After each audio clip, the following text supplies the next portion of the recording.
WWE has made for some extremely memorable moments over the years. From Jeff Hardy's leg drop through the ladder to Shelton Benjamin's flying clothesline, the now iconic match rarely fails to entertain. Winning the match, however, results in something even better: the ability to cash in the briefcase for a title shot, anywhere, anytime.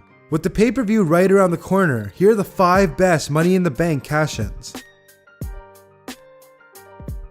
Randy Orton is no stranger to the Money in the Bank cash-in, losing his title to The Miz back in 2010 through it.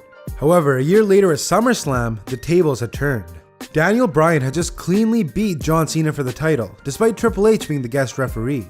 Orton came out after the match, making his way to the ring though not fully committed to the cash-in. That was until Triple H, who had been fair the whole night, hit Bryan with a pedigree. This allowed Orton to easily get the cover over Bryan and win the championship, breaking the hearts of Daniel Bryan fans around the world.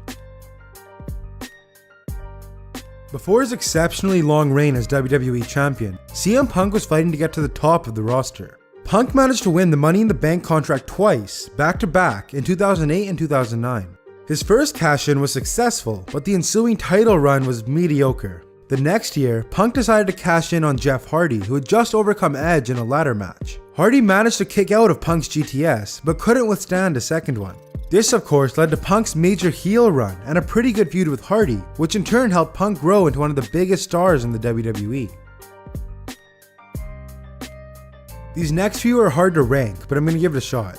At number 3, we have Edge, the first ever to cash in the briefcase, with a win over John Cena at New Year's Revolution 2006. See, at this time nobody really knew how the cash-in process worked. We knew you were guaranteed a match, but many thought it was a match that would be set up beforehand like any other. After Cena overcame 5 other men in the Elimination Chamber to retain his title, he lay bloody and exhausted in the ring. Enter Vince McMahon, who announced Edge was cashing in at that very moment. Soon after, Edge would hit Cena with 2 spears to win his first World Championship. The Raw after WrestleMania is always awesome.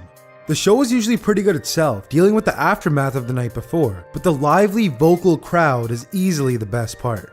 Back in 2013, just after an injured Alberto Del Rio defeated Jack Swagger and Zeb Coulter, Dolph Ziggler finally decided to take his shot. As Ziggler's music hit, the crowd went wild. After a surprising back and forth, Ziggler hit his finisher for the win. The crowd went absolutely nuts, as did Dolph himself. The pop Ziggler got was just crazy, especially considering he was a heel at the time. In one of the most epic conclusions to a pay-per-view ever, Seth Rollins did what nobody had done before. He cashed in his contract at the main event of WrestleMania. WrestleMania 31 featured Brock Lesnar and Roman Reigns battling for the WWE World Heavyweight Championship. The clash between the two left both men down and out, which of course was the perfect opportunity for Seth to cash in. The Architect ran down the painfully long WrestleMania ramp and officially joined the match by cashing in his briefcase, making it a triple threat bout.